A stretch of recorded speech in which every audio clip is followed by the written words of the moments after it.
कृष्णप्रेष्ठाय भूतले श्रीमदे भक्तिवेदान्त स्वामिनिधि नामिने नमस्ते सारस्वते देवे गौरवाणी प्रचारिणे निर्विशेष शून्यवादी पाश्चात्य देशतारिणे जय श्री कृष्ण चैतन्य प्रभु नित्यानंद श्री अद्वैत गदाधर श्रीवासादि गौरभक्त वृंदा हरे कृष्णा कृष्ण कृष्णा हरे हरे हरे राम राम राम हरे हरे हरे कृष्णा कृष्ण कृष्णा हरे हरे हरे राम राम राम हरे हरे हरे कृष्णा कृष्ण कृष्णा हरे हरे हरे राम राम राम हरे हरे हरे कृष्ണ ഹരി ഓം സത്സത്.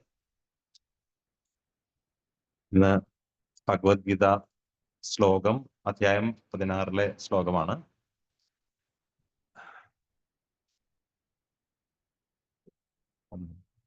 ഓം നമോ ഭഗവതേ വാസുദേവായ.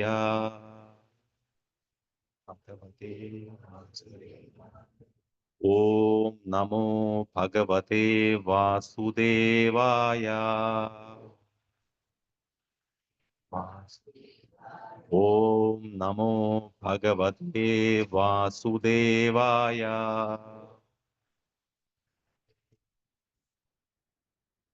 ഹരേ കൃഷ്ണ. ഭഗവത്ഗീത യഥാരൂപം അധ്യായം 16 ദേവാസുര ഭാവങ്ങൾ ശ്ലോകം 11, 12 11 and 12 ഏറ്റു ചൊല്ലുക. ശ്ലോകം 11 ആദ്യം. ചിന്താമപരിമേയാം ച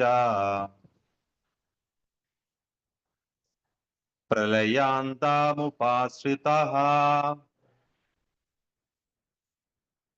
കാമോ ബഭോഗ പരമാ യേതാവദിതി നിശ്ചിതഃ ആശാപാശശതൈർബദ്ധാ കാമക്രോധപരായണാഃ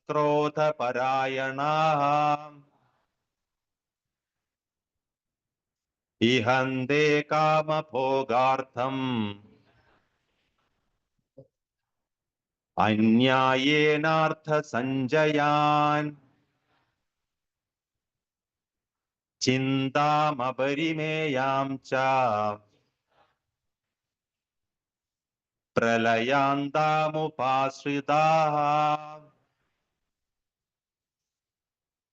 കാമോ ബഭോഗ പരമാ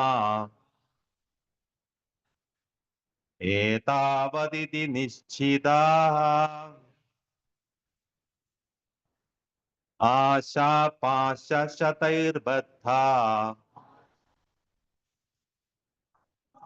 കാമക്രോധപരായണാഃ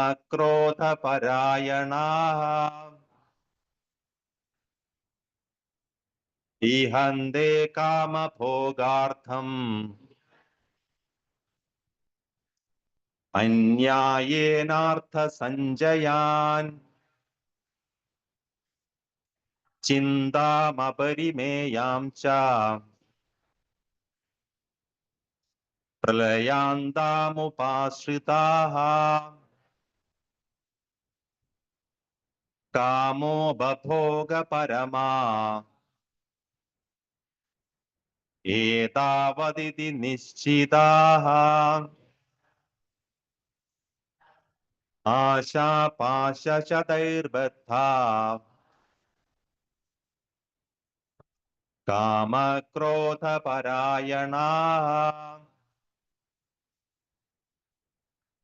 ഇഹന്തെ കാമഭോഗാർത്ഥം അന്യായേനാർത്ഥസഞ്ജയാൻ. ഹരേ കൃഷ്ണ. ആരെങ്കിലും രണ്ടുപേര്. ചിന്താമപരിമേയാം ച പ്രളയാന്താമുപാശ്രിതാഃ കാമോ ബഭോഗ പരമാ ഏതാവദിതി നിശ്ചിതാഃ आशापाशशतैर्बद्धा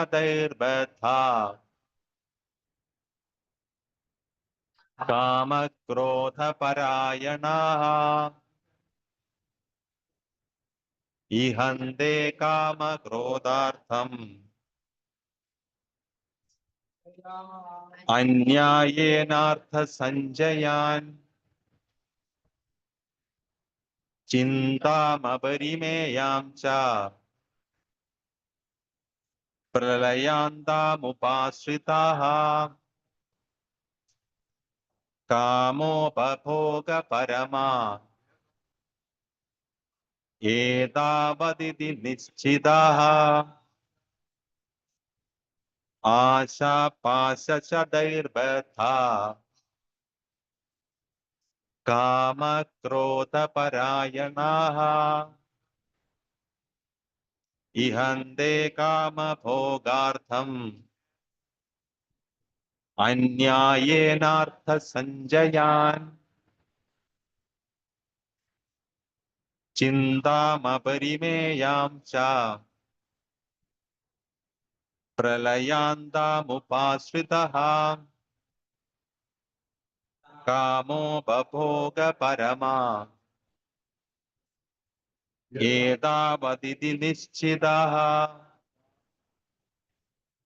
आशापाशशतैर्बद्धा कामक्रोधपरायणाः इहन्ते कामभोगार्थम् अन्यायेनार्थसञ्जयान् चिन्तामपरिमेयां च प्रलयान्तामुपाश्रिताः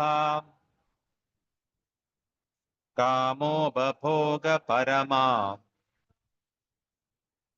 एतावदिति निश्चितः आशापाशशतैर्बद्धा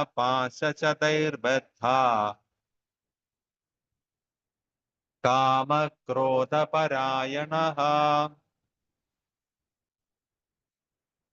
इहन्ते कामभोगार्थम् न्यायेनार्थसञ्जयान् चिन्तामपरिमेयां च प्रलयान्तामुपाश्रितः कामोपभोगपरमा एतावदिति निश्चितः आशापाशशतैर्बद्धा कामक्रोधपरायणः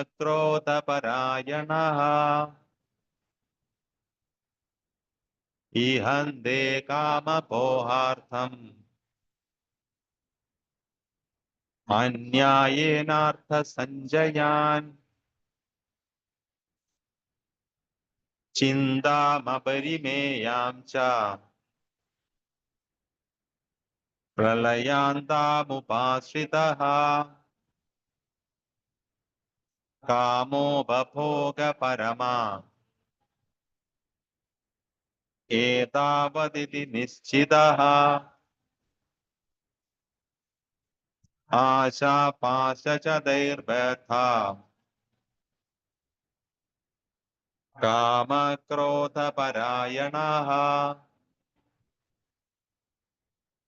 इहन्ते कामभोगार्थम्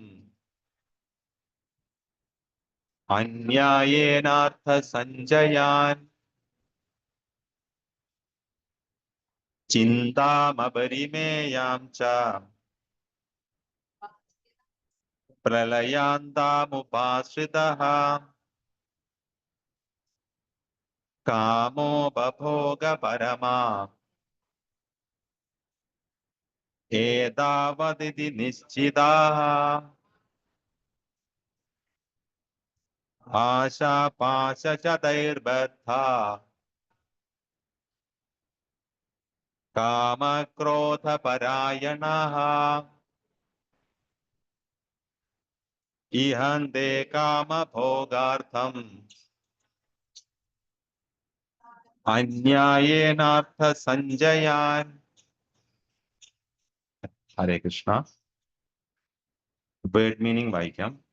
കാമഭോഗപരമ, ഇന്ദ്രിയ സന്ദർപ്പണം തന്നെ ജീവിതത്തിന്റെ പരമലക്ഷ്യമെന്ന് കരുതുന്നവരായി, ഏതാവത് ഇതി, ഇത്രയും മാത്രമേ സാധിക്കുവാനുള്ളൂ എന്ന്, നിശ്ചിതാഹ, നിശ്ചയിച്ചവരായി, പ്രളയാന്താം, മരണം വരെ നീളുന്നതും, അപരിമേയാം ച, അളവില്ലാത്തതുമായ, ചിന്താം, ചിന്തയെ, ഉപാശ്രിതാഹ, ആശ്രയിച്ചവരായി, ആശാപാശ ശതൈ, ആശകളായ നിരവധി പാശങ്ങളാൽ ബദ്ധന്മാരായി, കാമക്രോധ പരായണ, കാമക്രോധ പരായണന്മാരായി തീരുന്നു തേ, അവർ, കാമഭോഗാർത്ഥം, കാമഭോഗത്തിനു വേണ്ടി, അന്യായേന, ന്യായം കൂടാതെയും, അർത്ഥസഞ്ചയാൻ, ധനം സമ്പാദിക്കുവാൻ, ഈ ഹന്തേ, ആഗ്രഹിക്കുന്നു. വിവർത്തനം ബൈ ശ്രീല പ്രഭുപാ. ജയ് ശ്രീല പ്രഭുപാ. ഇന്ദ്രിയ സന്ദർപ്പണമാണ് മാനുഷിക സംസ്കാരത്തിന്റെ പ്രധാന ആവശ്യമെന്നവർ കരുതുന്നു. അക്കാരണത്താൽ ജീവിത അവസാനം വരെയും അളവറ്റ വ്യാകുലതയോടെ കഴിഞ്ഞുകൂടേണ്ടതായും വരുന്നു. അനേകായിരം ആഗ്രഹങ്ങളുടെ വലക്കെട്ടിൽ അകപ്പെട്ട് കാമക്രോധങ്ങൾക്ക് അധീനരായി സുഖഭോഗങ്ങൾക്കായി അന്യായമായിട്ടെങ്കിലും അവർ ധനം സമ്പാദിക്കുന്നു. ഭാവാർത്ഥം. നമുക്ക് ഭാവാർത്ഥത്തിലേക്ക് കടക്കാം. അപ്പോ നമ്മളിപ്പോ ഒരു ചെറിയ റീക്യാപ്പ് പറയാം. 16-ാമത്തെ അധ്യായത്തിലാണ് നമ്മൾ നിൽക്കുന്നത്. നമുക്കറിയാം ഭഗവത്ഗീതയില് 18 അധ്യായങ്ങളുണ്ട്. അപ്പോ ഈ 1 മുതൽ 6 വരെ അധ്യായങ്ങള് കർമ്മയോഗത്തിനെ പറയുന്നു. 7 മുതൽ 12 വരെ ഭക്തിയോഗം പറയുന്നു. 13 മുതൽ 18 വരെ അധ്യായങ്ങളിൽ നമുക്ക് ജ്ഞാനയോഗമാണ് പറയുന്നത്. അപ്പൊ ഈ ജ്ഞാനയോഗത്തിനകത്ത് വളരെ പ്രധാനമായ ഒരു ശ്ലോകമാണ് ഈ ശ്ലോകം. വളരെ എല്ലാ ശ്ലോകങ്ങളും പ്രധാനപ്പെട്ടതാണ്. പക്ഷെ അതിനകത്ത് വളരെ പ്രധാനപ്പെട്ട ശ്ലോകങ്ങൾ എടുത്തു പറയണ അതിനകത്തൊരു ശ്ലോകമാണ് ഈ ശ്ലോകം പറയുന്നത്. ഇപ്പൊ നമ്മൾ കണ്ടു, നമ്മള് 16-ാം അധ്യായം ദേവാസുര ഭാവങ്ങളാണ് അല്ലെ. ദേവാസുര ഭാഗങ്ങളിൽ നിന്ന് ഡിവൈൻ ആൻഡ് ഡെമോണിയാക് നേച്ചേഴ്സ് ആണ്. അപ്പോ ഈ ദേവാസുര ഭാഗങ്ങൾ നമ്മുടെ ഉള്ളിൽ തന്നെ ഉണ്ടല്ലോ. നമ്മൾ പ്രത്യേക വ്യക്തികളായിട്ട് കാണേണ്ട ആവശ്യമില്ല, നമ്മുടെ ഉള്ളിൽ തന്നെ എല്ലാം ഉണ്ട്. ഇതിന് മുന്നത്തെ അധ്യായം പുരുഷോത്തമ യോഗം, അതിന് മുന്നത്തെ അധ്യായം നമ്മൾ പ്രകൃതിയുടെ ത്രിഗുണങ്ങളെ കുറിച്ചാണ് പറഞ്ഞത്. അപ്പൊ ഇതെല്ലാം ഭഗവാൻ പറയുന്ന ഒരു പ്രത്യേക ഓർഡറിലാണ്. ഇപ്പൊ ദേവാസുര ഭാഗങ്ങൾ പറയുമ്പോൾ നമ്മൾ ത്രിഗുണങ്ങളെ കുറിച്ചും അറിഞ്ഞിരിക്കണം, ഭൗതിക പ്രകൃതിയെ കുറിച്ചും അറിഞ്ഞിരിക്കണം, പുരുഷോത്തമനിലേക്ക് എങ്ങനെ നമുക്ക് എത്തിച്ചേരാം എന്നും നമുക്ക് അറിഞ്ഞിരിക്കണം. അതുകൊണ്ട് ഭഗവാൻ അർജുനനോട്, അതായത് നമ്മളോട് തന്നെ ആ ഒരു കറക്റ്റ് സീക്വൻസിലാണ് പറഞ്ഞു വരുന്നത്. അങ്ങനെ 15-ാം അധ്യായത്തിൽ എത്തിക്കഴിഞ്ഞപ്പോൾ നമ്മൾ കണ്ടു ഭൗതിക പ്രകൃതിയെ ഊർധമൂലം അധശാഖം, അതായത് തലകീഴായ ഒരു അശ്വത്ഥ വൃക്ഷത്തിനോടാണ് ഭഗവാൻ ഉപമിച്ചത്. എന്നിട്ട് അവിടെ പറയുകയുണ്ടായി, അതിനകത്ത് ഉയർന്ന ചില്ലകളിൽ ഡിവൈൻ ക്വാളിറ്റീസ് ഉള്ളവരും താഴ്ന്ന ചില്ലകളിൽ ആസുരിക സ്വഭാവമുള്ളവരും ഉണ്ടെന്ന് 15-ൽ വളരെ സ്പെസിഫിക് ആയിട്ട് ഭഗവാൻ പറഞ്ഞു. പിന്നെ എടുത്തു പറഞ്ഞൊരു കാര്യമുണ്ട്, 14-ാമത്തെ അധ്യായത്തിനെ അങ്ങോട്ട് കണക്ട് ചെയ്തിട്ട് പറഞ്ഞു, ത്രിഗുണങ്ങൾ, ഭൗതിക പ്രകൃതിയുടെ ത്രിഗുണങ്ങളാണ് ഈ ഉയർന്ന ചില്ലയിലുള്ള ഡിവൈൻ നേച്ചർ ഉള്ളവർക്കും അതുപോലെ തന്നെ താഴ്ന്ന ചില്ലയിലുള്ള ആസുരിക സ്വഭാവമുള്ളവർക്കും പോഷണം കൊടുക്കുന്നത്, ഫീഡ് ചെയ്യുന്നത്, അവർക്ക് വേണ്ട വൈറ്റമിൻസ് എല്ലാം കൊടുക്കുന്നത് ഈ പ്രകൃതിയുടെ ത്രിഗുണങ്ങളാണ്. അപ്പൊ രണ്ടുപേരെയും ഒരേപോലെ ത്രിഗുണങ്ങൾ നോക്കി കാണുന്നുണ്ട്. നമ്മൾ ത്രിഗുണങ്ങളുടെ അധ്യായത്തിൽ വളരെ വിശദമായിട്ട് അത് പറഞ്ഞതാണ്. അപ്പൊ അങ്ങനെ രണ്ട് കൂട്ടരും ആ വൃക്ഷത്തിലുണ്ട്. എവിടെയുണ്ട്? ഈ ഭൗതിക പ്രകൃതിയിലുണ്ട്. രണ്ട് കൂട്ടരുണ്ട്. അതിനുശേഷം 16-ാമത്തെ അധ്യായത്തിലേക്ക് വന്നപ്പോ ഭഗവാൻ 1 മുതൽ 3 വരെ ശ്ലോകങ്ങളിൽ എന്ത് ചെയ്തു? 26 ഡിവൈൻ ക്വാളിറ്റീസ് പറഞ്ഞു. 26 ക്വാളിറ്റീസ് 3 ശ്ലോകങ്ങളിലായിട്ട് ഭഗവാൻ തീർത്തു. അതിനുശേഷം 4-ാമത്തെ ശ്ലോകത്തിൽ ഭഗവാൻ കുറച്ച് ആസുരിക ഗുണങ്ങളെ പറ്റി ഒന്ന് വർണ്ണിച്ചു കൊണ്ടുവന്നിട്ട് പിന്നെ ഇങ്ങോട്ട് അതിനെ മുഴുവൻ വിശദമാക്കുകയാണ്. അതെങ്ങനെ വിശദമാക്കുന്നു? ആ ആസുരിക ഗുണം, അപ്പൊ 3 ശ്ലോകത്തിലൂടെ ആ ദൈവിക ഗുണങ്ങളെ, ഡിവൈൻ ക്വാളിറ്റീസ് വിശദമാക്കിയതിന് ശേഷം പിന്നെ അങ്ങോട്ട് അവസാനത്തെ ശ്ലോകം വരെ ഇനി അങ്ങോട്ട് മുഴുവൻ ഭഗവാൻ ആസുരിക ഗുണങ്ങളെ കുറിച്ചാണ് പറയുന്നത്. അപ്പൊ ആസുരിക ഗുണങ്ങളെ ഒന്ന് വർണ്ണിക്കുകയുണ്ടായി. അതിനുശേഷം ഇപ്പൊ പോകുന്നത്, ഇപ്പൊ കഴിഞ്ഞ ആഴ്ച നരോത്തം കൃഷ്ണപ്രഭു ഒരുപാട് ആസുരിക ഗുണങ്ങളുടെ പല ആ സ്വഭാവങ്ങളെ കുറിച്ച്, അതാണ് ഇപ്പൊ നമ്മൾ പോയിക്കൊണ്ട് സ്വഭാവ വിശേഷങ്ങൾ, അങ്ങനെയുള്ള സ്വഭാവക്കാർ എന്ത് ചെയ്യുന്നു എന്നുള്ളത്. അപ്പൊ അപ്പൊ നമുക്കൊരു ചോദ്യം വരാം, നമുക്ക് ഈ 3 ശ്ലോകങ്ങളിലായിട്ട് ഈ ഡിവൈൻ ക്വാളിറ്റീസ് അല്ലേ കൂടുതൽ കേൾക്കേണ്ടത്? അതിൽ ഒതുക്കിയിട്ട് നമ്മൾ എന്താണ് പിന്നെ ഇത്രയും വിശദമായിട്ട് നമ്മൾ ആസുര ഗുണങ്ങൾ, ഈ ആസുര ഗുണങ്ങൾ നമ്മൾ എന്തിനാണ് മനസ്സിലാക്കുന്നത്? ഇത്രയും മനസ്സിലാക്കേണ്ട കാര്യമുണ്ടോ? ആ ഡിവൈൻ അല്ലേ നമ്മൾ കൂടുതൽ പഠിച്ചെടുക്കുന്നത്, നല്ല കാര്യങ്ങളല്ലേ പഠിക്കേണ്ടതെന്ന് തോന്നുന്നു. പക്ഷെ എന്താ കാര്യം എന്ന് വെച്ചാൽ, ഭഗവാൻ നമ്മളെ വ്യക്തമായിട്ട് അറിയാം അല്ലെ? ഭഗവാന്റെ അംശം തന്നെയാണ് നമ്മൾ ഭഗവാന്റെ മാർജിനൽ എനർജി, തടസ്ഥ ശക്തിയാണ്. എങ്ങോട്ടും അറിയാൻ തയ്യാറായി നിൽക്കുന്നവരാണ് നമ്മൾ അല്ലെ? ഏത് ചെയ്യാം, ദൈവിക ഗുണത്തിലേക്ക് നമുക്കും അറിയാനുള്ള സ്വാതന്ത്ര്യമുണ്ട്, ആസുരിക ഗുണത്തിലേക്ക് നമുക്കും അറിയാം, എങ്ങനെ വേണമെങ്കിലും കൊണ്ടുപോകും. ഇവിടെ പ്രത്യേകിച്ച് ഈ ശ്ലോകത്തില് ഭഗവാൻ പറയുന്നുണ്ട്, ഇന്ദ്രിയ സന്ദർപ്പണമാണ് മാനുഷിക സംസ്കാരത്തിന്റെ പ്രധാന ആവശ്യമെന്ന് അവർ കരുതുന്നു. അപ്പോ ആരെ പറയുന്നത്? ഇപ്പോ 4 മുതൽ പറഞ്ഞു വരുന്നത് ആസുരിക ഗുണക്കാരെ, ദൈവിക ഗുണക്കാരുടെ കാര്യം കഴിഞ്ഞു. അപ്പൊ അവർ എന്ന് പറയുന്നത് ഈ ആസുരിക ഗുണക്കാരെ പറയുന്നു. അപ്പൊ അവരുടെ കുറെ ഗുണങ്ങൾ ഇതിനകത്ത് പറഞ്ഞു, ഗർവ്, അഹങ്കാരം, അജ്ഞാനം, അങ്ങനെ കുറെ ഗുണങ്ങൾ 4ാമത്തെ ശ്ലോകത്തിൽ നിന്ന് ഭഗവാൻ പറയുന്നുണ്ട്. നല്ല ഗുണങ്ങൾ ആദ്യം പറഞ്ഞു കഴിഞ്ഞു. അപ്പൊ ഈ ആസുര ഗുണങ്ങൾ ഇതാണ്. അപ്പോ മുമ്പ് ഒരു ക്ലാസ്സിൽ ഞാൻ പറഞ്ഞിട്ടുണ്ടായിരുന്നു, ഒരു ശില്പി ഒരു ശില്പം ഉണ്ടാക്കുമ്പോ പറഞ്ഞു, ആ ശില്പിയോട് എന്ത് ഭംഗിയുള്ള ശില്പം എന്ന് പറഞ്ഞപ്പോ ആ ശില്പി പറഞ്ഞത്, ഞാൻ അതിനകത്തുനിന്നുള്ള ആവശ്യമില്ലാത്ത വസ്തുക്കളെ മാറ്റിയതാണ്. ആ ശില്പം അതിനകത്ത്, ആ കല്ലിൽ ഒരു മനോഹരമായ ശില്പം ഉണ്ടായിരുന്നു, പക്ഷെ ഞാൻ എന്താ ചെയ്തത്, ആ അതിൽ ആവശ്യമില്ലാത്തതിനെ ഞാൻ മാറ്റിയപ്പോൾ ആ സുന്ദര രൂപം അവിടെ തെളിഞ്ഞു വന്നു. ഇത് തന്നെയാണ് നമ്മുടെ സ്ഥിതി. അപ്പൊ നമ്മളിൽ ഈ ആസുര ഗുണങ്ങളും ദൈവിക ഗുണങ്ങളും പൊതിഞ്ഞിരിക്കുകയാണ്. അപ്പോ നമ്മൾ ദൈവിക ഗുണങ്ങൾ മാത്രം മനസ്സിലാക്കിയിട്ട് ആസുര ഗുണങ്ങളെ കുറിച്ച് അറിഞ്ഞില്ല എന്നുണ്ടെങ്കിൽ കൊത്തി മാറ്റാൻ നമുക്ക് സാധിക്കാണ്ട് വരും. അപ്പൊ നമുക്ക് ജ്ഞാനം, അതാണ് ജ്ഞാനയോഗത്തിലെ പ്രധാന ശ്ലോകം എന്നതിനെ പറയാൻ കാരണം. കാരണം നമ്മളിപ്പോ ജ്ഞാനയോഗത്തിൽ പോവാണ്. ഭക്തിയോഗത്തിൽ നമ്മൾക്ക് ഭഗവത് കാരുണ്യം കൊണ്ട് നമുക്ക് പരമ്പര, അല്ലെങ്കിൽ നമുക്ക് ജന്മജന്മാന്തരങ്ങളായിട്ട് നമ്മൾ ഭക്തിയിൽ മുന്നേറിയിട്ടുണ്ടെങ്കിൽ ചിലപ്പോൾ ഒരു ജ്ഞാനത്തിനെ നമുക്ക് ആവശ്യമില്ല. ജനിച്ചു വീഴുമ്പോഴേ തന്നെ നമ്മൾ കൃഷ്ണാപബോധത്തിലായിരിക്കും, ആ ഭക്തി നമ്മളിൽ ഉണ്ടാവും. എല്ലാം ഭഗവാൻ സമർപ്പിച്ചായിരിക്കും നമ്മൾ ജീവിക്കുന്നത്. പക്ഷെ അൺഫോർച്ചുനേറ്റ്ലി ഞാൻ അങ്ങനെയല്ല, നമ്മൾ എന്ന് എനിക്ക് പറയാൻ പറ്റില്ല, ഞാൻ അങ്ങനെയല്ല. അപ്പോ അങ്ങനെ അല്ലാത്തത് കൊണ്ട് നമ്മൾ എന്ത് ചെയ്യണം? അങ്ങനെ അല്ല എന്നുള്ളവരെ നമ്മൾ പരിശീലിക്കേണ്ട ആവശ്യമുണ്ട് അല്ലെ?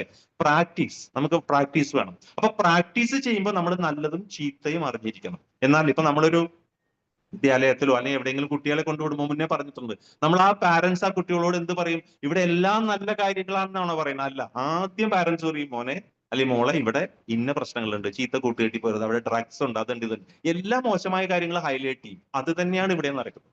അതായത് അങ്ങനെ നമ്മൾ ആ കാര്യങ്ങളെല്ലാം അറിയണം, ആസുര ഗുണങ്ങളെ കുറിച്ച് അറിയണം. അറിഞ്ഞാലേ നമുക്ക് അതിനെ ഇങ്ങനെ കൊത്തി എടുത്ത് മാറ്റി കഴിയുമ്പോൾ ആ സുന്ദരമായ ഡിവൈൻ ക്വാളിറ്റീസ് നമ്മുടെ തെളിഞ്ഞു വരികയുള്ളൂ.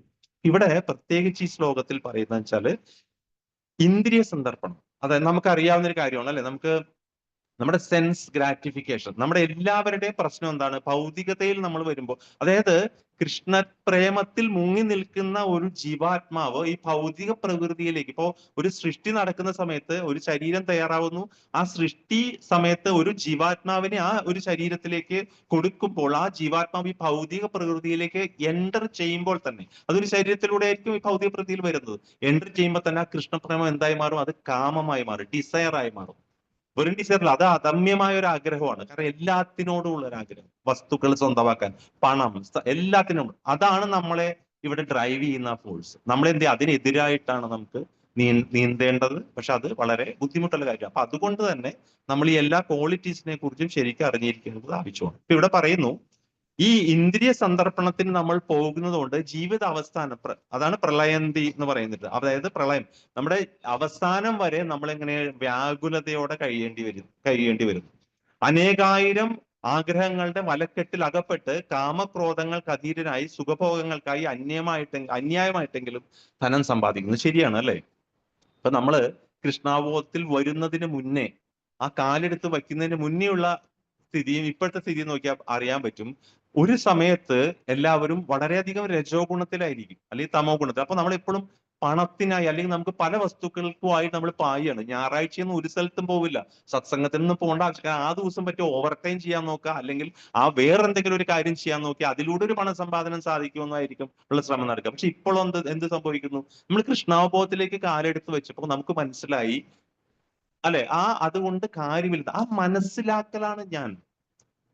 അപ്പോ ഈ ആസുരിക ആൾക്കാർക്ക്, അല്ലെങ്കിൽ ആസുരിക സ്വഭാവമുള്ളവർക്ക്, അല്ലെങ്കിൽ ഡെമോണിയാക് നേച്ചേഴ്സ് ആയ ആൾക്കാർക്ക് എന്ത് സംഭവിക്കുന്നു? അജ്ഞാനം, അവർക്ക് ജ്ഞാനമില്ല. അവരെന്താ കരുതുന്നതെന്ന് വെച്ചാൽ ഈ കർമ്മയിലൊന്നും അവര് വിശ്വസിക്കുന്നില്ല. നമ്മൾ ഇങ്ങനെ ചെയ്തു കഴിഞ്ഞാൽ നമുക്ക് വീണ്ടും ഒരു റീബർത്ത് ഉണ്ടാവും. ആ റീബർത്ത് ഉണ്ടാക്കി നമുക്ക് ഇതിന്റെയൊക്കെ അങ്ങനെയുള്ള ഒരു ചിന്തയേ ഇല്ല.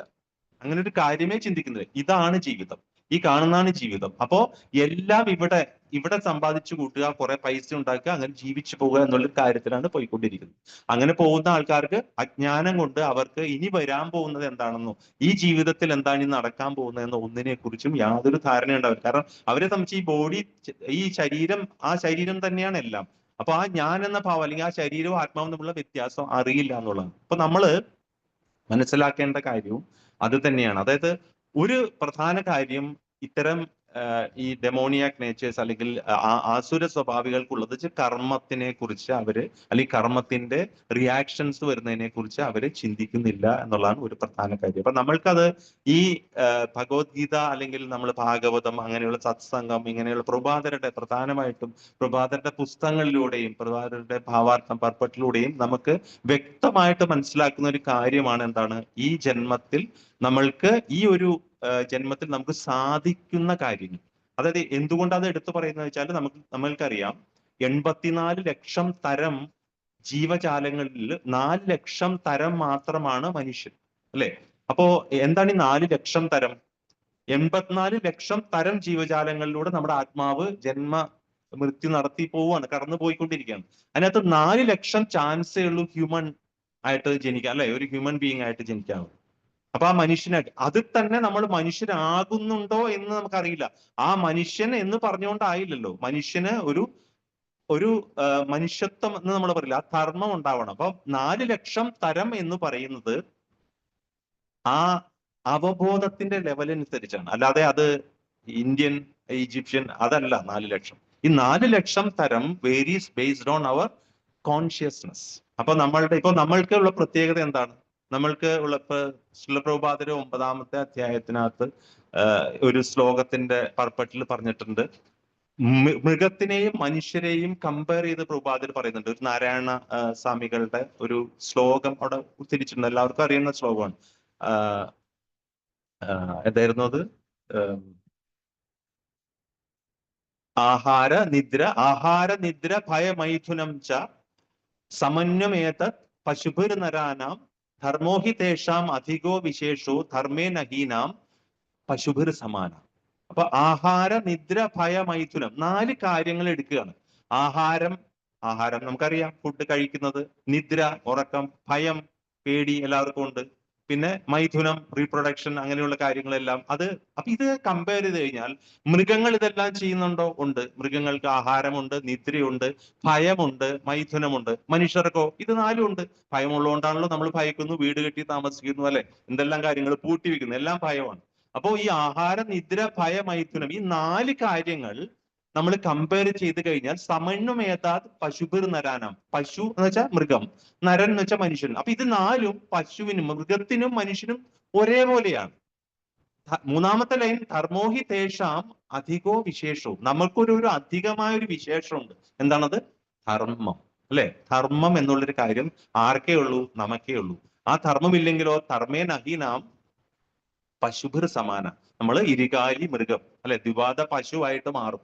അപ്പോ നമ്മൾ മനസ്സിലാക്കേണ്ടത് ഈ 4 കാര്യങ്ങൾ മാത്രമേ നമ്മൾ ചെയ്യുന്നുണ്ടെങ്കിൽ നമ്മൾ ജസ്റ്റ് ലൈക്ക് അൻ അനിമൽ, അല്ലെ? അവിടെ ധർമ്മം നമ്മൾ അപ്ലൈ ചെയ്യണം. ആ ധർമ്മം നമ്മൾക്ക് മാത്രമേ, ഈ 4 ലക്ഷം തരം റെയർ ആയിട്ടുള്ള സ്പീഷീസ് ആയിട്ടുള്ള ഹ്യൂമൻ ബോഡി കിട്ടിയാൽ മാത്രമേ നമുക്ക് അത് അപ്ലൈ ചെയ്യാൻ പറ്റുള്ളൂ എന്നുള്ള കാര്യം നമ്മൾ എന്നും ഓർത്തിരിക്കണം. കാരണം നമ്മൾ വേറൊരു ജന്മത്തിൽ എന്തൊക്കെയോ ജന്മത്തിലൂടെ എല്ലാം കടന്നു പോയതിനു ശേഷം നമുക്ക് വളരെ അപൂർവമായി സിദ്ധിച്ചിരിക്കുന്ന ഈ മനുഷ്യ ജന്മം നമ്മൾ എന്ത് ചെയ്യണം? ആ ധർമ്മം പാലിച്ച് തന്നെ ജീവിക്കാൻ നമ്മൾ പഠിക്കണം.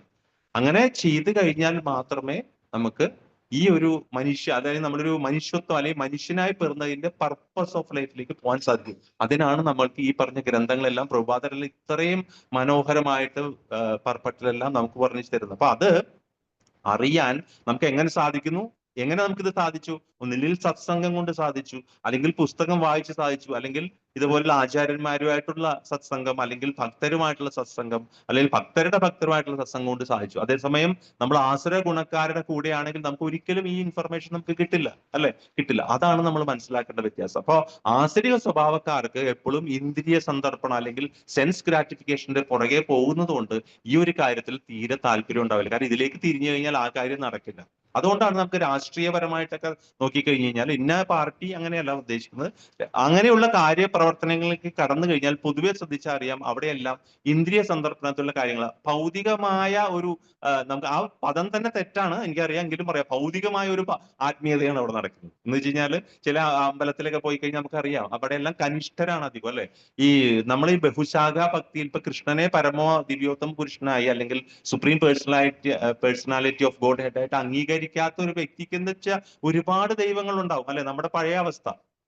അപ്പൊ ആ സമയത്ത് എന്ത് സംഭവിക്കുന്ന വെച്ചാൽ നമ്മൾ കനിഷ്ഠനാണ്, നമുക്ക് അമ്പലത്തിലാണ് ദൈവം ഉള്ളത്. അപ്പൊ വീട്ടിൽ നമ്മൾ എന്തെല്ലാം കാണിച്ചു, ഇപ്പൊ രാവിലെ എണീറ്റ വഴി ചിലപ്പോ മറ്റേ രാമരാവണ യുദ്ധം പോലെ ആയിരിക്കും ഭാര്യയും ഭർത്താവും അല്ലെങ്കിൽ അമ്മയും മക്കളും ഒക്കെ തമ്മിൽ നടക്കുന്നത്. ബഹളം, ചീത്തവിളി എല്ലാം കഴിഞ്ഞിട്ട് പെട്ടെന്ന് കുളിച്ചൊരു കുറിയെല്ലാം തൊട്ട് അല്ലെങ്കിൽ ഒന്ന് ഒരു വിളക്കും കച്ചിട്ട് തന്നെ തൊട്ടടുത്തുള്ള ഒരു അമ്പലത്തിലേക്ക് പോകുമ്പോൾ നമ്മൾ പോണ വഴിയിലും പറ്റണ അത്രയും പരദൂഷണം പറയാവുന്നതെല്ലാം നമ്മൾ പറഞ്ഞ് റെഡിയാ, അവിടെ ചെന്ന് ചെരുപ്പൊക്കെ ഊരിട്ട് അകത്തേക്ക് കയറി കഴിഞ്ഞാൽ നമ്മൾ മാന്യരാവും, അല്ലെ? അതാണ് കനിഷ്ഠൻ. കാരണം ആ കോമ്പൗണ്ടിനകത്ത് ഭഗവാനെ നമ്മൾ വിശ്വസിക്കുന്നു. പിന്നെ അവിടുന്ന് പിന്നെ നമ്മൾ കുറെ വഴിപാടൊക്കെ കഴുകി, ഈ വഴിപാട് എഴുതുന്ന ആളും കഴിക്കുന്ന ആളൊക്കെ ഇതൊക്കെ ഇതിനെക്കുറിച്ചൊക്കെ വല്ലതും അറിഞ്ഞിട്ടാണ് എഴുതുന്നതെന്ന് നമുക്കറിയില്ല. അവന്റെ മാനസിക ഭാവം ഒന്നും നമുക്കറിയില്ല.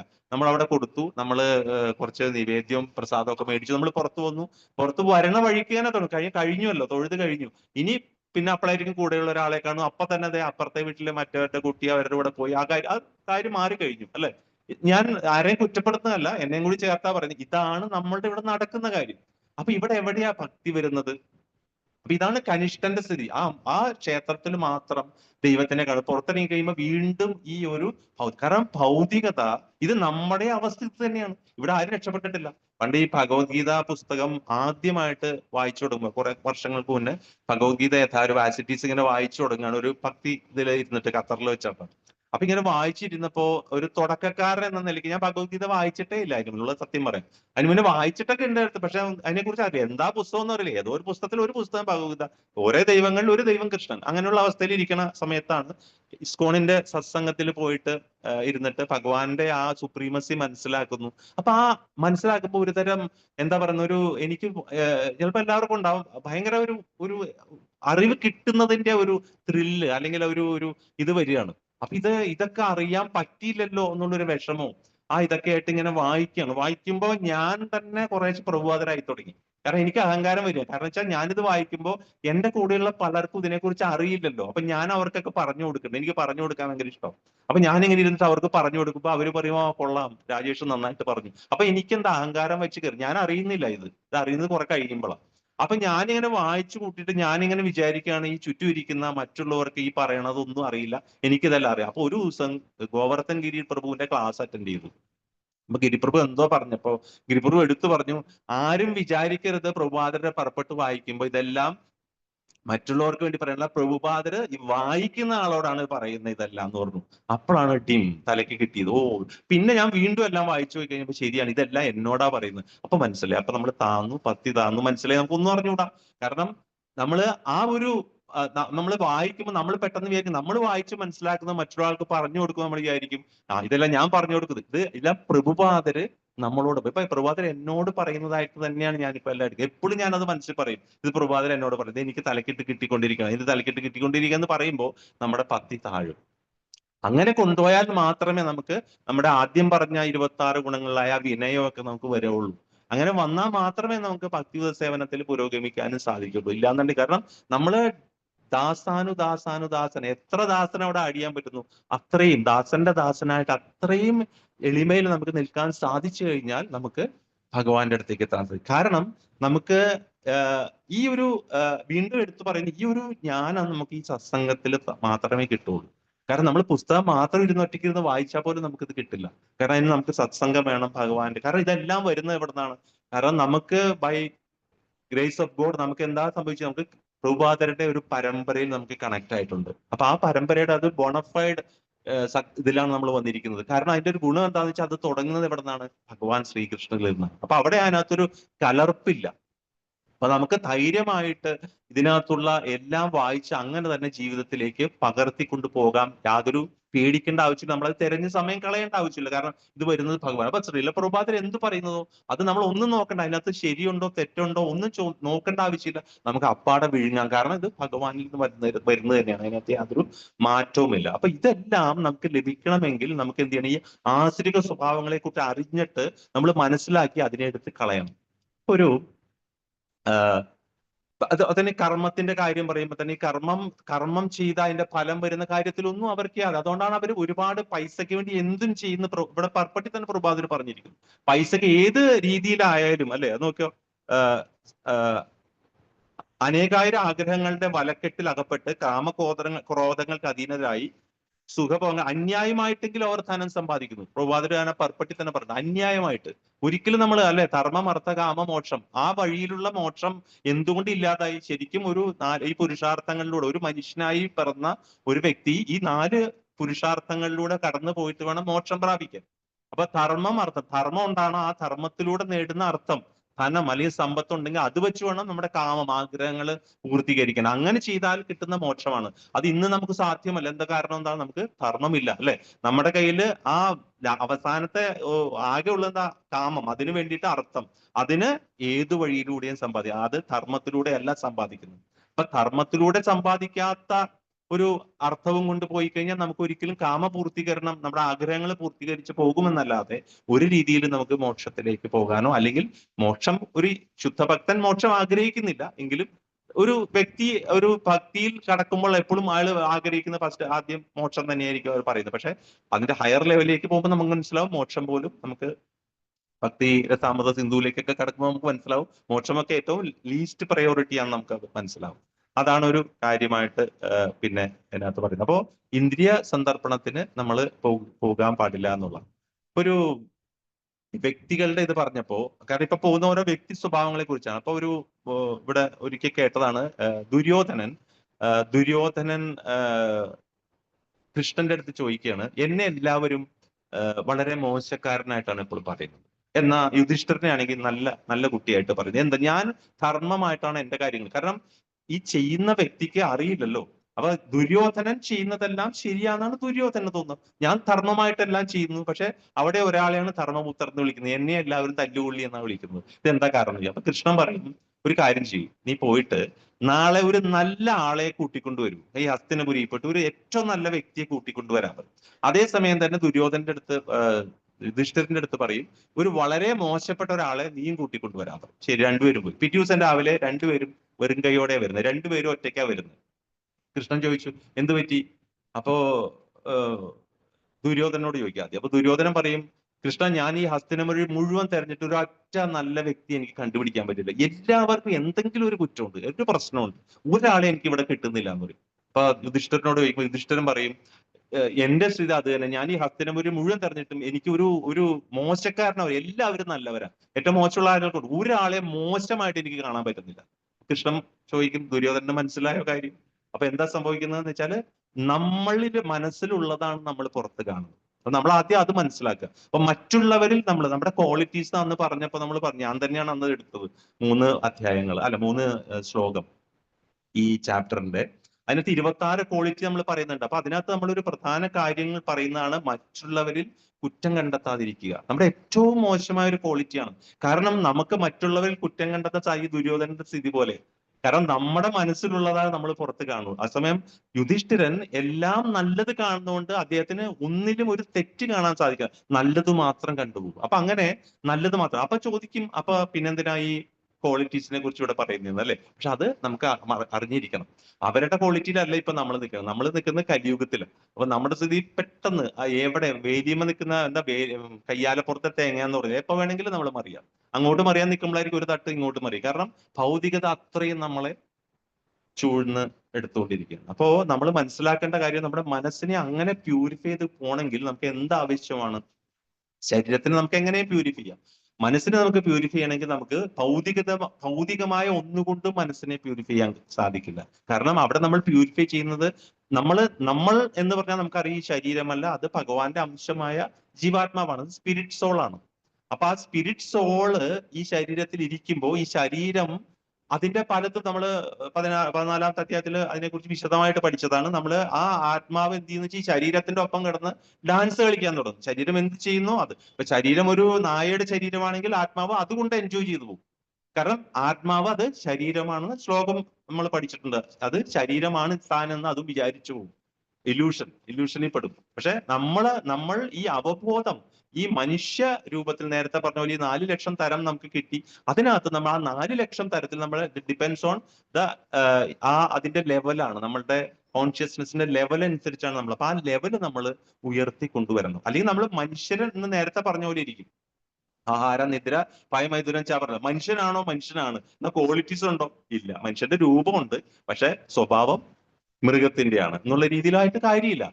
നമ്മളൊരു ജന്മം നമുക്ക് വളരെ റെയർ ആയിട്ട് കിട്ടിയതുകൊണ്ട് നമ്മൾ എന്ത് ചെയ്യണം എന്ന് വെച്ചാൽ നമ്മൾ അതിന്റെ എക്സ്ട്രീം, അതിന്റെ മാക്സിമം അതിൽ നിന്ന് എടുക്കാൻ നോക്കുക. അതിനാണ് പ്രഭാതർ നമുക്ക് ഈ ഒരു ഇതെല്ലാം കരുണയോടെ തന്നിരിക്കുന്നത്. ഇല്ലെങ്കിൽ പ്രഭാതർക്ക് തരേണ്ട ആവശ്യമില്ല. പ്രഭാതർ എല്ലാം മനസ്സിലാക്കിയിട്ട് പ്രഭാതർക്ക് നേരെ ഭഗവാന്റെ അടുത്തേക്ക് തന്നെ പോകാം. പക്ഷെ പ്രഭാതർ അവിടെ ഒരു ഇത്രയും ആൾക്കാരെ പതിതരായി ഇത്രയും മനുഷ്യ ജന്മങ്ങൾക്ക് എത്ര വരുന്നവർക്കും വേണ്ടിയിട്ട് ഇത് മനസ്സിലാക്കാനായിട്ട് എത്രയോ വയസ്സായ ഇത്രയും കഷ്ടപ്പാടുകൾ അനുഭവിച്ചാണ് ഇതെല്ലാം നമുക്ക് എഴുത്തുക. അപ്പൊ നമുക്ക് എടുത്ത് വെച്ച് ചവയ്ക്ക് പോലും വേണ്ട, വിഴുങ്ങിയാൽ മതി. ആ പാകത്തിനാ തന്നിരിക്കുന്നത്. അതുവരെ നമുക്ക് മടിയായിട്ടിരിക്കുന്ന ഒരു സാഹചര്യത്തിലാണ് നമ്മൾ ഇന്ന് ജീവിക്കുന്നത്. പക്ഷെ ഫോർച്ചുനേറ്റ്ലി നമുക്ക് ഇതുമായിട്ട് കണക്റ്റഡ് ആയതുകൊണ്ട് നമുക്ക് അങ്ങനത്തെ ഒരു ഇതൊന്നും വരുന്നില്ല.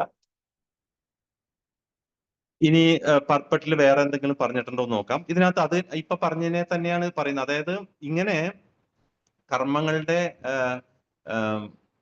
ഇഹലോകത്തിൽ താൻ ചെയ്ത കർമ്മങ്ങളുടെ ഫലം ഭുജിക്കാൻ മനുഷ്യൻ വേറെ ശരീരമെടുത്ത് വീണ്ടും ജനിക്കുന്നതിലോ അതിലൊന്നും അവർക്ക് വിശ്വാസമില്ല.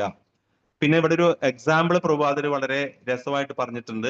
ഒരാൾ ഇത്തരം ആസുരിക മനസ്ഥിതിയുള്ള ഒരാൾ മരണമെടുത്ത ഘട്ടത്തിലും തന്റെ പ്രവൃത്തി പരിപാടികൾ മുഴുമിപ്പിക്കാൻ 4 കൊല്ലത്തേക്ക് കൂടി ആയുസ് നീട്ടിക്കൊടുക്കാൻ ഡോക്ടറോട് ആവശ്യപ്പെട്ടതായ ഒരു സംഭവം ഉണ്ടായിട്ടുണ്ട്. പ്രഭാതര് ഒരു അനുഭവം പ്രഭാതര് എഴുതിയിരിക്കുകയാണ്. അപ്പൊ ഒരു ഭിക്ഷക്കുരന്, ഒരു ഡോക്ടർക്കും ജീവിതത്തെ നിമിഷ നേരത്തേക്ക് പോലും നീട്ടിക്കൊടുക്കാൻ കഴിവില്ലെന്ന് മൂഢന്മാർക്ക് അറിഞ്ഞുകൂടാ. മൃത്യുമുഹൂർത്തം അടുത്താൽ മനുഷ്യന്റെ ഇഷ്ടത്തിന് പ്രസക്തിയില്ല. അനുഭവിക്കാൻ വിധിച്ചതിൽ ഏറെ ഒരൊറ്റ നിമിഷം പോലും പ്രകൃതി നിയമം നമുക്ക് അനുഭവിച്ച് തരാറില്ല. അസുര സ്വഭാവി ഈശ്വരനിലോ തന്നെ തന്നെയുള്ള പരമാത്മാവിലോ പരമാത്മാവിൽ വിശ്വസിക്കാത്തത് കൊണ്ട് ഇന്ദ്രിയ സുഖങ്ങൾക്കായി മാത്രം എല്ലാ പാപകർമ്മങ്ങളും ചെയ്യുന്നു. തന്റെ ഹൃദയത്തിൽ തന്നെ ഒരു സാക്ഷി കുടികൊള്ളുന്നുവെന്ന് അയാൾക്ക് അറിഞ്ഞുകൂടാ. വ്യക്തിഗത ജീവാത്മാവിന്റെ സകല കർമ്മങ്ങൾക്കും പരമാത്മാവ് സാക്ഷിയാണ്. ഉപനിഷത്തിൽ ഇത് പറയുന്നുണ്ട്. നമുക്കറിയാം മുണ്ടകോപനിഷത്തില് പിന്നെ ശ്വേതാശതരോപനിഷത്തിലും പറയുന്ന ഒരു കാര്യം പലർക്കും അറിയാൻ പറ്റുമല്ലോ. ഒരു വൃക്ഷത്തിലിരിക്കുന്ന 2 പക്ഷികളെ, അതാണ് പ്രഭാതർ ഇവിടെ വീണ്ടും കോട്ടിയത്. അത് 2.22 പർപ്പട്ടില് വിശദമാക്കിയിട്ടുണ്ട്. അത് വീണ്ടും ഇവിടെ പറയുകയാണ്. അതായത് ഒരു പക്ഷി എന്താ ചെയ്യുന്നത്? ഒരു പക്ഷി ആ മരത്തിലെ ഫലങ്ങൾ അല്ലെ ഫ്രൂട്ട്സിനെയൊക്കെ കഴിച്ചിങ്ങനെ ആനന്ദിച്ച് നടക്കുക. മറ്റേ പക്ഷി സാക്ഷി പോലെ, അതായത് ഇത് ജീവാത്മാവ് പരമാത്മാവ് ഒരു സാക്ഷിയെ പോലെ ഈ പക്ഷിയുടെ പ്രവൃത്തികൾ നോക്കിക്കൊണ്ട് ഇങ്ങനെ ഇരിക്കുകയാണ്. അപ്പൊ നമ്മുടെ ഉള്ളിൽ ഇങ്ങനെ ഇരിക്കുകയാണ് ഭഗവാന്റെ.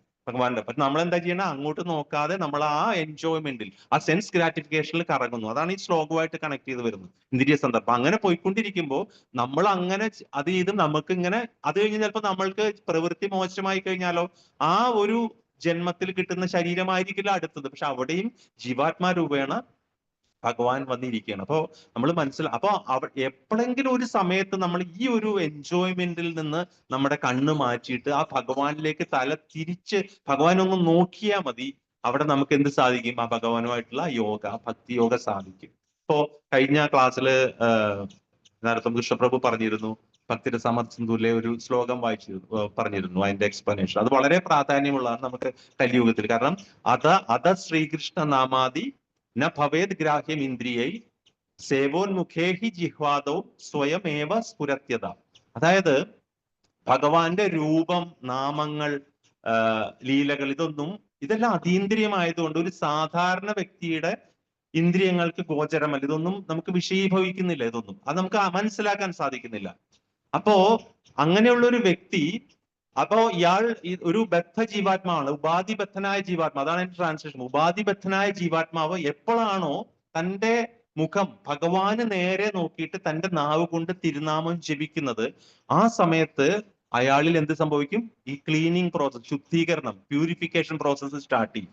ഭഗവാനെ നോക്കിയിട്ട് ഭഗവാന്റെ നാമം ജപിക്കും. അതായത് ആ ഒരു അത്രയും സിൻസിയർ ആയിട്ട് ജപിക്കുമ്പോൾ ആ based on the progress of the purification process, അങ്ങനെയാണ് പറയുന്നത്. അതായത് ആ പ്യൂരിഫിക്കേഷന്റെ പ്രോഗ്രസ് അനുസരിച്ച് ഭഗവാൻ അയാൾക്ക് നേരത്തെ പറഞ്ഞുള്ള ആ രൂപം, ഗുണങ്ങൾ, ലീലകള്, ഇന്ദ്രിയാതീതങ്ങളായ കാര്യങ്ങളെല്ലാം സ്വയം വെളിവാക്കി കൊടുക്കും.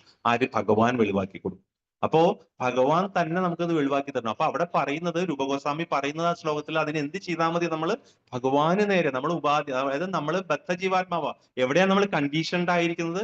സത്വ രജോ തമോ ഗുണങ്ങളിൽ നമ്മൾ കണ്ടീഷൻഡ് ആയിട്ടിരിക്കുന്ന നമ്മൾ അതെല്ലാം അതിന് മുകളിലേക്ക് വന്ന് സത്വഗുണത്തിൽ വന്ന് സത്വഗുണത്തിന് മുകളിലും വന്നിട്ട് നമ്മൾ എന്ത് ചെയ്യണം? ഭഗവാന് നേരെ നോക്കി നമ്മൾ സിൻസിയർ ആയിട്ട് ചാൻഡ് ചെയ്യുക. ഹരേ കൃഷ്ണ കൃഷ്ണ കൃഷ്ണ ഹരേ ഹരേ, ഹരേ രാമ രാമ രാമ ഹരേ ഹരേ. ഇതിങ്ങനെ ചാൻഡ് ചെയ്യുമ്പോൾ നമ്മളുടെ ആ പ്യൂരിഫിക്കേഷൻ പ്രോസസ് നടന്നുകൊണ്ടിരിക്കും. അതിന്റെ പ്രോഗ്രസ് അനുസരിച്ച്, ഡെവലപ്മെന്റ് അനുസരിച്ച് എന്ത് സംഭവിക്കും? പതുക്കെ പതുക്കെ ഇത് എല്ലാവർക്കും അനുഭവം ഉണ്ടാവും. എനിക്ക് 100% ഉറപ്പാണ്.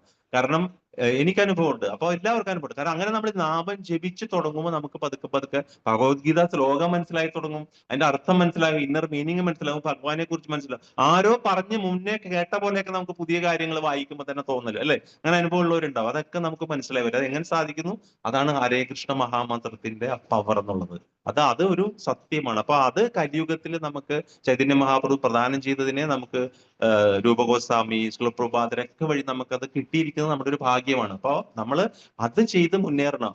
അപ്പൊ ആസുര സ്വഭാവികളെ കുറിച്ച് അറിയണം. കാരണം അങ്ങനെ മുന്നേറിയാൽ മാത്രമേ നമുക്ക് ഇത്തരം ആസുര സ്വഭാവികളുടെ ഈ ഇന്ദ്രിയ സന്ദർപ്പണത്തിന് നീങ്ങുന്ന വഴിയിലേക്കൊന്നും പോകാതെ നമുക്ക് ഈ ആത്മീയമായിട്ട് നീങ്ങാനും നമുക്ക് കൃഷ്ണനെ ചേർത്ത് പിടിക്കാനും നമുക്ക് കൃഷ്ണാബോധത്തിൽ മുങ്ങി തന്നെ ജീവിതം മുന്നോട്ട് കൊണ്ടുപോകാനും സാധിക്കുകയുള്ളൂ. എന്നാൽ മാത്രമേ നമുക്ക് ഈ പറഞ്ഞ ജന്മമൃത്യു ജരാവ്യാധികളിൽ നിന്ന് പുറത്തു വരാനും നമുക്ക് ഈ പറഞ്ഞ എപ്പോഴും ഇനിയിപ്പോ അതില് നമുക്കിപ്പോ മോക്ഷം ആഗ്രഹിക്കുന്നില്ല പോലും നമുക്ക് ഭഗവാന്റെ കൂടെ ഒരു ധാമത്തിൽ ഭഗവാന്റെ കൂടെ ജീവിക്കാൻ സാധിക്കുന്നു. അല്ലെങ്കിൽ ഭഗവാൻ, ഇനി അതൊന്നും വേണ്ട, നമുക്ക് കൃഷ്ണപ്രേമത്തിൽ എപ്പോഴും ജീവിക്കാൻ സാധിച്ചാൽ അത് പോരെ, അത് മതിയല്ലോ നമുക്ക്. കാരണം നമുക്ക് വേറെ ഒരു ചിന്തകൾ നമ്മളെ അലട്ടില്ല, ഭൗതികമായ ഒരു ചിന്തകളും നമ്മളെ ഒരിക്കലും അലട്ടില്ല അങ്ങനത്തെ. കാരണം ഭഗവാൻ എപ്പോഴും കൂടെ ഉണ്ടാവും. അപ്പോ ഇതാണ് മെയിൻ ആയിട്ട് ഈ ഒരു ശ്ലോകത്തിൽ നിന്ന് നമുക്ക് പറയാനുള്ളത്. അപ്പൊ അസുര സ്വഭാവിയുടെ കാര്യം വീണ്ടും പറയുന്നു. പ്രഭാതര് ലാസ്റ്റ് പറയുന്നത് അദ്ദേഹത്തിന് വേദജ്ഞാനമില്ല. അപ്പൊ അതുകൊണ്ടാണ് നമ്മൾ മനസ്സിലാക്കുന്നത്. അതാണ് ഈ ഒരു 16-ാം അധ്യായത്തിനെ സമ്മറി എപ്പോഴും പറയുമ്പോൾ പറയുന്നത്, ശാസ്ത്രം ശാസ്ത്രജ്ഞാനമുള്ളവർക്ക് ദൈവിക ഗുണങ്ങൾ ഉണ്ടാവും, ശാസ്ത്രജ്ഞാനമുള്ളവർ ഇല്ലാത്തവർക്ക് ആസുരിക ഗുണങ്ങൾ കൂടാനുള്ള സാധ്യത. അപ്പൊ ശാസ്ത്രജ്ഞാനം നമുക്ക് ആവശ്യമാണ്. കാരണം നമ്മളൊരു ഭക്തനായി തന്നെ പിറന്നു വരികയാണെങ്കിൽ നമുക്ക് അതിന്റെ ആ പ്രശ്നം വരുന്നില്ല. പക്ഷെ നമുക്ക് അറിയില്ല. അപ്പൊ നമ്മൾക്ക് അത് പരിശീലനം ആവശ്യമാണ്. അപ്പൊ അങ്ങനെയാണെങ്കിൽ നമുക്ക് ശാസ്ത്രത്തിലൂടെ തന്നെ നമുക്ക് ഭക്തിയിലേക്ക് നമുക്ക് കടക്കാനായിട്ട് സാധിക്കും. അതാണ് ഭക്തിയോഗയിലെ ഒരു പ്രധാന ശ്ലോകം. ഇതിനെ ആദ്യം തന്നെ എടുത്തു പറഞ്ഞു. ഹരേ കൃഷ്ണ. ആർക്കെങ്കിലും എന്തെങ്കിലും ചോദിക്കാനുണ്ടോ?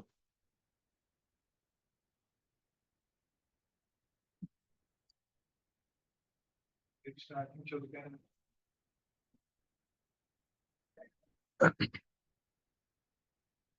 ഹരേ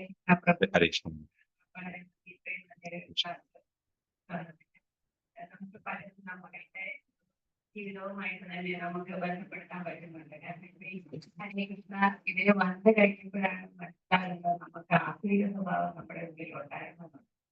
അപ്പം നാമം ജപിക്കുന്നതിനനുസരിച്ച് അതിങ്ങനെ കൂടുതൽ കൂടുതൽ കൂടുതൽ തെളിഞ്ഞു വരിക, അങ്ങനെയൊക്കെ സംഭവിക്കുന്നുണ്ട്. പക്ഷെ ഇപ്പോഴും ഒരു സന്നിഗ്ധ ഘട്ടം വരുമ്പം നമുക്ക് ഏത് തീരുമാനം എടുക്കണം എന്നുള്ളത് ഇത്രയും നാളായിട്ട് എനിക്ക് കൃത്യമായിട്ട് തൃപ്തികരമായിട്ട് ഭഗവാൻ ഇതുവരെ ഒപ്പിടും വന്നു തുടങ്ങിയിട്ടില്ല. അതായത് ഇപ്പം ഹസ്ബൻഡ് പറയുന്നതാണോ ശരി, മകൻ പറയുന്നതാണോ, ആ അനിയൻ പറയുന്നതാണോ ശരി, ഈ അനിയൻ പറയുന്നതാണോ, ഇങ്ങനെ ഈ അങ്ങനെയുള്ള സന്ദർഭങ്ങളൊക്കെ വരുമ്പോൾ എനിക്കിപ്പോ അങ്ങനെ ആയാലും ശരി, ഇങ്ങനെ ആയാലും ശരി, കുഴപ്പമില്ലാതാണ്.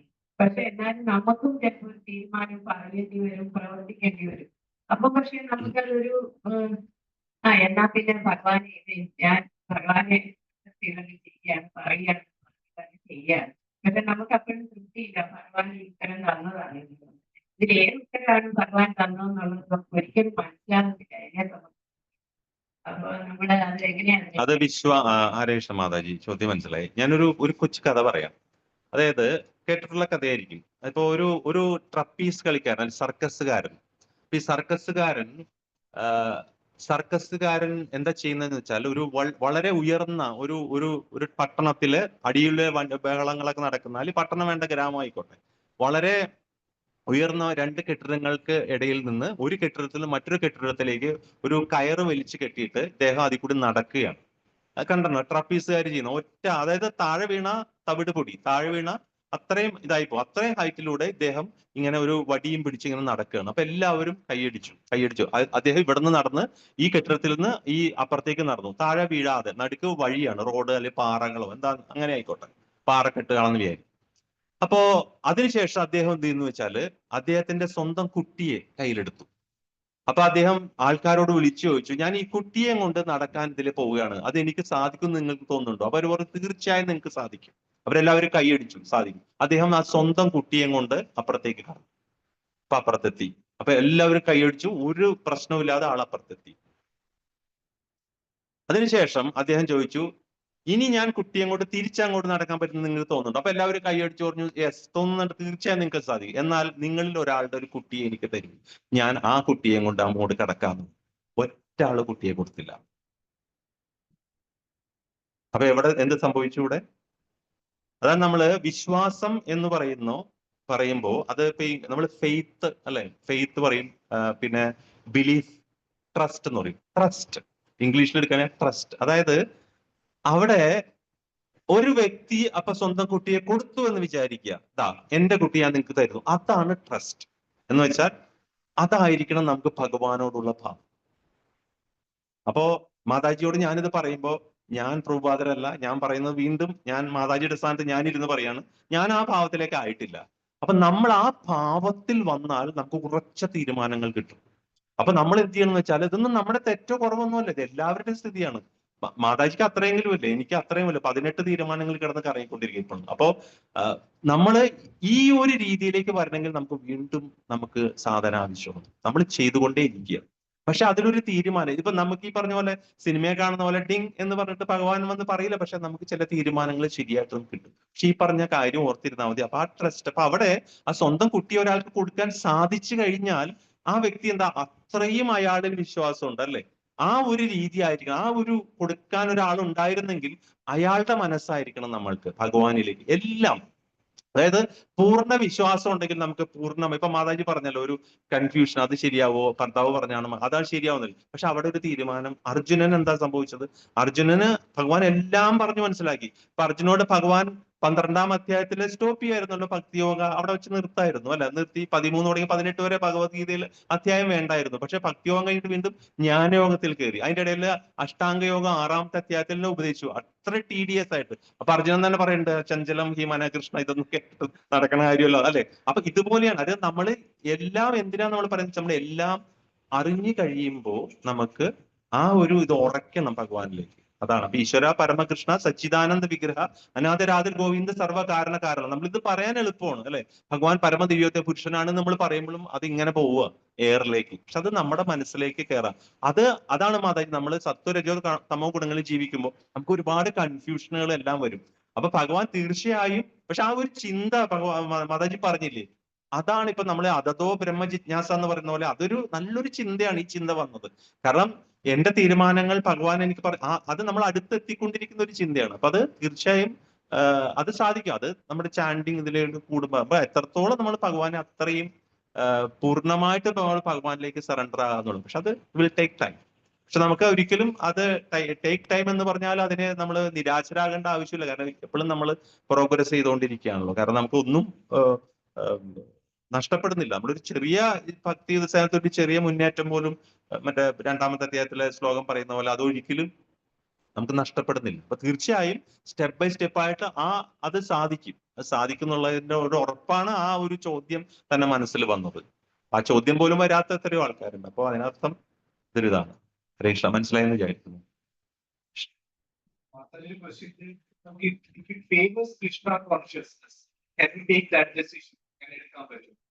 തീർച്ചയായും തീർച്ചയായും തീർച്ചയായും എടുക്കാൻ പറ്റും പ്രഭു. Yes, തീർച്ചയായും. അവിടെയാണ് നമ്മുടെ ഡിവൈൻ ക്വാളിറ്റീസ് വർക്ക് ചെയ്യുന്നത്. ഡെമോണിയ ക്വാളിറ്റീസ് ആണെങ്കിൽ നമ്മൾ കൃഷ്ണാബോധത്തിലേക്ക് വരാനുള്ള ശ്രമങ്ങൾ പോവും. അപ്പോൾ നമ്മൾ ഈ പ്രാക്ടീസ് ചെയ്യുമ്പോൾ നമ്മുടെ ഡിവൈൻ ക്വാളിറ്റീസ് ഒന്നും കൂടി ഷൈൻ ആവുമ്പോൾ നമുക്ക് അങ്ങനെയാണ് നമുക്ക് തീരുമാനങ്ങൾ എടുക്കാൻ സാധിക്കുന്നത്. നമുക്ക് ഞാൻ 48 ഇയേഴ്സിലൊക്കെയാണ് വന്നത്. കുട്ടികൾക്ക് ഈ കോമ്പറ്റീഷൻ അല്ലെങ്കിൽ അവർക്ക് ഒരു ആഗ്രഹം ഉണ്ടെങ്കിലല്ലേ അവർക്ക് ഇങ്ങനെ പഠിത്തത്തിലും അതിലൊക്കെ ഒരു ഇതുണ്ടാവുള്ളൂ. അതിന് ഒരു എയിമാണ്, ആംബിഷനാണ്. അപ്പൊ അവർക്ക് നമുക്ക് എന്താണ് നമുക്ക് അഡ്വൈസ് ചെയ്യാൻ പറ്റുന്നത്? എനിക്ക് തോന്നുന്നു ശ്രീല ജയപതാക സ്വാമി ഗുരു മഹാരാജിന്റെ ഒരു നമ്മുടെ തന്നെ ഗ്രൂപ്പിൽ ഇട്ടിരുന്ന ആരാണ് ദിനാനാഥ പ്രഭു ആരോ ഇട്ടിരുന്ന ഒരു ഇതില് ഉണ്ടായിരുന്നു. നമ്മള് ഇങ്ങനെ മുന്നേറുമ്പോൾ നമ്മൾ എന്തായിരുന്നു ആ ചോദ്യം കൃത്യമായിട്ട് ഓർക്കുക. നമ്മൾ പ്യൂരിഫൈ ആവേണ്ടതുണ്ടോ നമ്മൾ ഇതൊക്കെ അല്ലെ? അങ്ങനെ what is all about Krishna consciousness എന്നുള്ളൊരു ചോദ്യമുണ്ട്. അതെ, അപ്പൊ ഏതാണ് is it about getting purified? അതുമായിട്ട് കണക്ട് ചെയ്ത് പറഞ്ഞാൽ അതായത് കൃഷ്ണ കോൺഷ്യസ് എന്ന് പറഞ്ഞാൽ നമ്മൾ പ്യൂരിഫൈ ചെയ്യുന്നതുമായിട്ട് പ്യൂരിഫൈ ചെയ്യുന്നതാണോ എന്ന് ചോദിക്കുന്ന പോലെ ഈ ആഗ്രഹങ്ങൾ എന്ന് പറയുന്നത് ഏതാണ്ട് അതൊരു കൊച്ചുകുട്ടിയുടെ ലെവലില്. അപ്പോ ഞാനതിനെ ഒന്ന് റിലേറ്റ് ചെയ്യാൻ വേണ്ടിയിട്ടാണ് പറഞ്ഞത്. അപ്പോ ഒരു വ്യക്തിയായിട്ട് ഞാൻ ഈ അടുത്ത് സംസാരിച്ചപ്പോ ആ വ്യക്തിയോട് ഞാനിങ്ങനെ പറഞ്ഞു ഇങ്ങനെയുള്ള കാര്യങ്ങൾക്കൊക്കെ ഞായറാഴ്ചകളിൽ ഒരു കാര്യത്തിൽ അദ്ദേഹം എന്നെ വിളിച്ചു. ഞാൻ പറഞ്ഞു എനിക്ക് വരാൻ പറ്റില്ല, എനിക്ക് ഇങ്ങനെ കൊച്ചിയിൽ ഇന്നതിന് പോകണം, അവിടെ ഇതൊക്കെ ഉണ്ടെന്നൊക്കെ പറഞ്ഞപ്പോ അദ്ദേഹം പറഞ്ഞു നിങ്ങൾക്കൊക്കെ അത് പറഞ്ഞു, എനിക്കതൊന്നും പറഞ്ഞിട്ടില്ല. ഞാൻ ചോദിച്ചു എന്തുകൊണ്ട് നിങ്ങൾക്ക് ഇത് പറഞ്ഞിട്ടില്ല? നിങ്ങളൊരു എന്റെ പോലെ ഒരു മനുഷ്യനാണല്ലോ, നിങ്ങൾക്ക് ഇവിടെ വന്നുകൂടെ? ഞാൻ അത് വേറെ കുറെ ഇതൊക്കെ എന്ന് പറഞ്ഞു. അപ്പൊ ഞാൻ ചോദിച്ചു നിങ്ങൾ ഇനി എപ്പോഴാ ഇത് വരാൻ നിൽക്കണ? അടുത്ത ജന്മത്തിലോ? ഇവിടെ എനിക്കിത് പറഞ്ഞിട്ടില്ല. അതായത് അതാണ് ആസുരിക പ്രശ്നം. ഈ ജന്മത്തിൽ എനിക്കിതൊന്നും പറഞ്ഞിട്ടില്ല, അത് കുറച്ച് വ്യക്തികൾക്ക് പറഞ്ഞിട്ടുള്ളൂ എന്ന് വിചാരിച്ച ആ വ്യക്തി ഇതിലേക്ക് ഇറങ്ങുന്നേ ഇല്ല, ശ്രമം പോലും നടത്തുന്നില്ല. അപ്പൊ ഞാൻ പറഞ്ഞു അങ്ങനെ നിങ്ങളൊരു മാലയില് അല്ലെങ്കിൽ ഒന്ന് മാല ഇല്ലെങ്കിൽ നിങ്ങൾ ജപമെങ്കിലും സ്റ്റാർട്ട് ചെയ്യും. മാല ഞാൻ വേണമെങ്കിൽ പറഞ്ഞു തരാന്ന് പറഞ്ഞു, ജപിക്കാൻ പറഞ്ഞപ്പോ അദ്ദേഹം അത് ഒട്ടും അക്സെപ്റ്റ് പോലും ചെയ്തില്ല. അതുപോലെ ഈ കുട്ടികൾ എന്ന് പറയുമ്പോൾ കുട്ടികൾക്ക് ആഗ്രഹം ജനിക്കണമെങ്കിൽ അത് സാഹചര്യം നമ്മൾ സൃഷ്ടിക്കണം. കാരണം ആ കുട്ടി ജനിക്കുമ്പോൾ അതിനൊരു ആഗ്രഹം വരണമെങ്കിൽ മുജ്ജന്മ സുഹൃത്തം കൊണ്ട് ആഗ്രഹം ഉണ്ടെങ്കിൽ ഓക്കെ. പക്ഷെ പ്രഭു ചോദിച്ച ചോദ്യം നേരത്തെ പറഞ്ഞ പോലെ തന്നെയാണ്. അതായത് ഇപ്പൊ ശുദ്ധിയുള്ളത് ശുദ്ധരല്ല എന്നല്ല. അപ്പൊ ഗുരു മഹാരാജ് പറഞ്ഞ വെച്ചാൽ ജപിക്കുക, അത് വന്നോളും. അത് നേരത്തെ പറഞ്ഞ പോലെ നമ്മൾ ജപിച്ച് പുരുവ നമുക്കെല്ലാം അനുഭവം ഉള്ള പോലെ തന്നെ ഈ കുട്ടികൾക്ക് ആഗ്രഹം വരുന്നത്. ഇപ്പൊ നമ്മൾ ചെയ്യുന്ന നമ്മുടെ മാതാജി രേഷ്മ മാതാജിക്ക് വളരെ എഫർട്ട് എടുത്ത് ചെയ്ത നമ്മൾക്ക് 10 ദിവസം ക്യാമ്പിൽ അറിയാം അല്ലെ, എന്തോരം മാറ്റങ്ങൾ ട്രാൻസ്ഫോർമേഷൻ അവിടെ സംഭവിച്ചില്ലേ? അപ്പൊ ആ കുട്ടികളിൽ പലർക്കും ആഗ്രഹങ്ങൾ ഉണ്ടായില്ലേ? ആ കുട്ടികൾ ഇവിടെ ആഗ്രഹിച്ച് സ്കിറ്റ് ചെയ്തു, ഇവിടെ തുളസി ആരതി ചെയ്തു. പക്ഷെ ആ കുട്ടികൾ ആ ക്യാമ്പിന് തലേ ദിവസം അവരുടെ മനസ്സിന്റെ റീഡിംഗ് എടുത്ത് വെച്ചിട്ട് ഈ റീഡിംഗ് തമ്മിൽ നോക്കിക്കഴിഞ്ഞാൽ മനസ്സിലാവും ചിലപ്പോൾ ഒരു ചിന്ത ഉണ്ടായി കാണില്ല അവർക്ക് ഇതിനെ കുറിച്ച്, ഒരു തുളസി ആരതി ചെയ്യുന്നത്. അപ്പൊ അവിടെ ആഗ്രഹം ഡെവലപ്പ് ചെയ്തൊരു സിറ്റുവേഷൻ നമ്മൾ ക്രിയേറ്റ് ചെയ്ത. അപ്പൊ നമ്മൾ കുട്ടികൾക്ക് ആഗ്രഹം ഉണ്ടാവേണ്ടതെന്ന് വെച്ചാൽ അത് ഉണ്ടാക്കേണ്ട കടമ ആർക്കാണ്? ഈ അവബോധം കൂടിയ നമ്മളുടെ കടമയാണ്. അപ്പൊ നമ്മളൊരു സമൂഹത്തിൽ ജീവിക്കുമ്പോൾ അതാണ് ബ്രാഹ്മണൻ, ക്ഷത്രിയൻ, വൈശ്യർ, ശൂദ്രൻ എന്ന് 4 ഇത് പറഞ്ഞിട്ട് ഇപ്പൊ കൃഷ്ണനെ എല്ലാവരും കൂടി പഴിക്കുന്നു. പക്ഷെ അവിടെ എന്താ പറഞ്ഞിരിക്കുന്നത്? ആ ബ്രാഹ്മണൻ എന്ന് പറയുന്ന ഉദ്ദേശം എന്താ വെച്ച് കഴിഞ്ഞാൽ അത് ആ ജ്ഞാനത്തിൽ എത്തിയവരാണ്, അല്ലാതെ അത് ജന്മം കൊണ്ടല്ല. അപ്പോ കഴിഞ്ഞ ആഴ്ച പ്രഭു അതിനെ കുറിച്ച് വിശദമാക്കിയിരുന്നു. അപ്പോ അതുപോലെ തന്നെ നമ്മുടെ ആ ഉയർന്ന സമൂഹത്തിൽ ഉയർന്ന നിലയിൽ നിൽക്കുന്ന നമ്മളുടെ കടമയാണ് ഈ മനസ്സിലാക്കിയ കാര്യങ്ങൾ ആ സമൂഹത്തിൽ പറഞ്ഞു കൊടുക്കുകയും കുട്ടികളെ അതിലേക്ക് കൊണ്ടുവരിക, ആഗ്രഹം ജനിപ്പിക്കുക എന്നുള്ളത് നമ്മളുടെ ഡ്യൂട്ടിയാണ്. ശരിയാണെന്ന് എനിക്ക് തോന്നുക. എന്നെ തിരുത്താട്ടോ എല്ലാവർക്കും, ഞാനിങ്ങനെ ഇരുന്ന് ഇങ്ങനെ ഓരോന്ന് പറയും. പക്ഷെ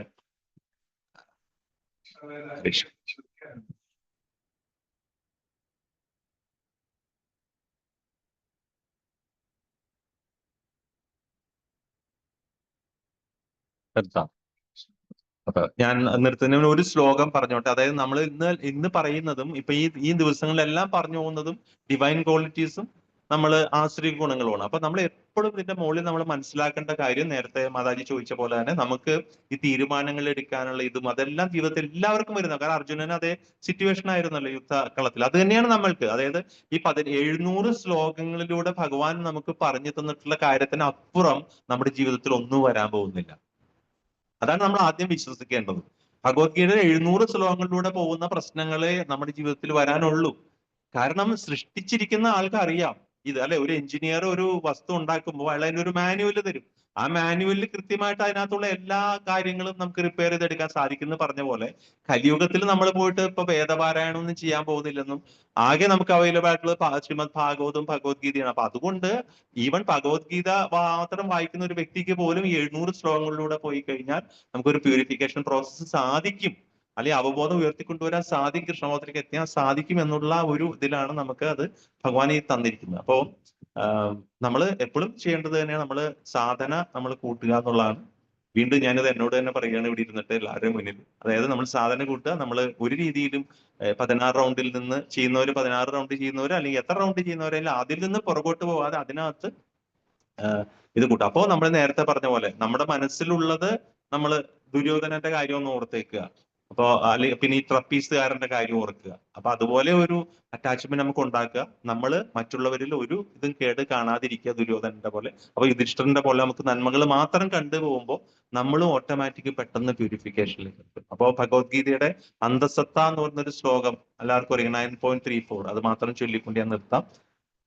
മന്മനാഭവ മത്ഭക്തോ മദ്യാജീ മാം നമസ്കുരു മാമേ വൈഷസ്യ യുക്തൈവം ആത്മാനാം മത്പരായണഃ.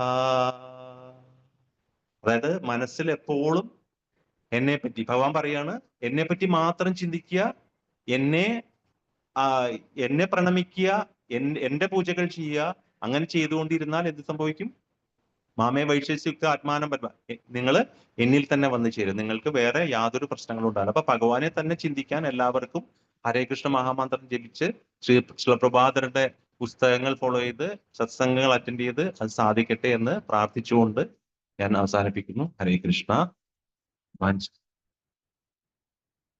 ഉണ്ട് അതെ, അതായത് മന്മനാഭവ മത്ഭക്തോ മദ്യാജി മാം നമസ്കുരു മാമേ വൈഷസ്യ യുക്തൈവ 9.31 മാമേ വൈഷസ്യ സത്യം തേ പ്രതിജാനേ പ്രിയോസിമേ. അവിടെ ഭഗവാൻ ഇന്റിമസി കൊണ്ടുവന്നു.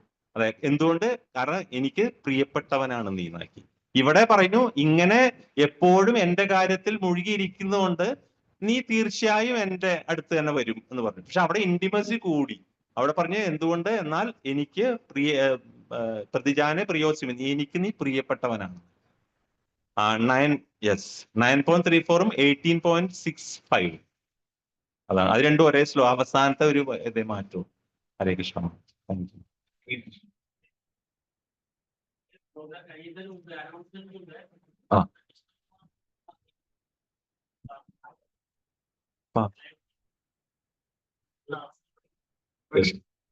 ഹരേ കൃഷ്ണ.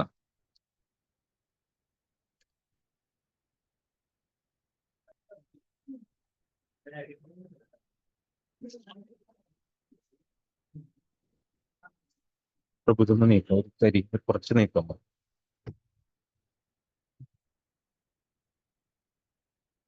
ഇരിക്കണ്ട.